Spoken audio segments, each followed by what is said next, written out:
নমস্কার, আপনারা দেখছেন আরোহী নিউজ বাংলা। আপনাদের সঙ্গে রয়েছে আমি সঞ্জিনী। দুর্যোগে বিপর্যস্ত মিরিকের একাংশ ঘুরে দেখলেন এদিন মুখ্যমন্ত্রী মমতা বন্দ্যোপাধ্যায়। ভূমিধসে ক্ষতিগ্রস্তদের সঙ্গে দেখা করলেন তিনি।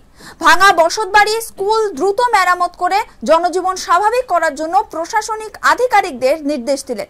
এরপর তিনি যান সেখানকারই একটা ত্রাণ শিবিরে বন্যা দুর্গতদের সঙ্গে দেখা করলেন মুখ্যমন্ত্রী।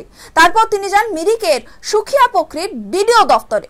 সেখানে দুর্যোগ পরবর্তী পরিস্থিতি নিয়ে পর্যালোচনা করলেন মুখ্যমন্ত্রী জানান, ত্রাণ শিবিরের পাশে আমাদের পাড়া আমাদের সমাধান শিবিরগুলোর সাথেই হবে হারানো নথিপত্রের ডুপ্লিকেট কপি বানানোর কাজও, এবং সেখানে পরিষেবা পাবেন দুর্যোগে পীড়িত মানুষগুলো। পাশেই রয়েছে চিকিৎসার ক্যাম্প, সেখানেও যান মুখ্যমন্ত্রী। মিরিকের ত্রাণ শিবিরে মহিলাদের কক্ষে যান মুখ্যমন্ত্রী। সবাই ঠিকমতো ত্রাণ পাচ্ছেন কিনা জানতে চান। ত্রাণ শিবিরে কয়েকজন শিশু মুখ্যমন্ত্রীর হাতে তুলে দেয় তাদের আঁকা ছবি।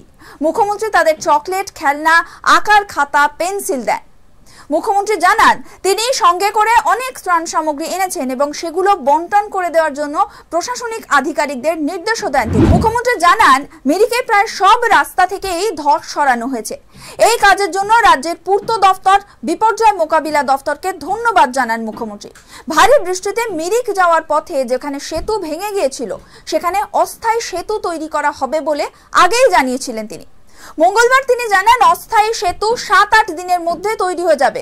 তারপর পাকা সেতু তৈরি করে দেওয়া হবে ওই সমস্ত জায়গায়। প্রসঙ্গত, উত্তরবঙ্গের পরিস্থিতি খতিয়ে দেখে গত বুধবারই কলকাতায় ফিরেছিলেন মুখ্যমন্ত্রী মমতা বন্দ্যোপাধ্যায়। 3 দিন পর রবিবার আবার তিনি উত্তরবঙ্গে গেছেন। রবিবার আলিপুরদুয়ারের বিভিন্ন জায়গায় পরিস্থিতি ঘুরে দেখেছেন মমতা। তারপর সোমবার সকালে রওনা দেন নাগরাকাটার উদ্দেশ্যে। প্রথমেই বামনডাঙ্গায় যান মমতা। সেখানে 7 জনের হাতে চাকরির নিয়োগপত্র তুলে দেন। দুর্যোগে এলাকাবাসীদের যা যা ক্ষয়ক্ষতি হয়েছে সেই সমস্ত রাজ্য সরকার পূরণ করে দেবে বলেও আশ্বাস দিয়েছেন তিনি। দুর্যোগের কারণে যারা মাথার ছাদ হারিয়েছেন তাদের সরকার বাড়ি তৈরি করে দেবে বলেও জানিয়েছেন মুখ্যমন্ত্রী। সোমবার বামনডাঙ্গা থেকে মমতা বলেছিলেন, আমরা অনেক দিন ধরেই বলছি ইন্দো ভুটান নদী কমিশন গড়া হোক, তার সদস্য করা হোক বাংলাকে। এদিন তার মিরিক যাওয়া নিয়েও তৈরি হয়েছিল বিতর্ক, আর তাকেও কটাক্ষ করেছেন তিনি। মিরিক যাবেন না বলে রব উঠেছিল। মমতা বলেন, ভুয়ো খবর প্রচার করা হচ্ছে তার বিরুদ্ধে। সব মিলিয়ে উত্তরবঙ্গে বন্যা দুর্গতদের পাশে ফুল ফর্মে দেখা গেল মুখ্যমন্ত্রী মমতা বন্দ্যোপাধ্যায়কে। মুখ্যমন্ত্রীর আশ্বাস মতো কবে এখন উত্তরবঙ্গের পরিস্থিতি স্বাভাবিক হয় সেটাই এখন দেখার।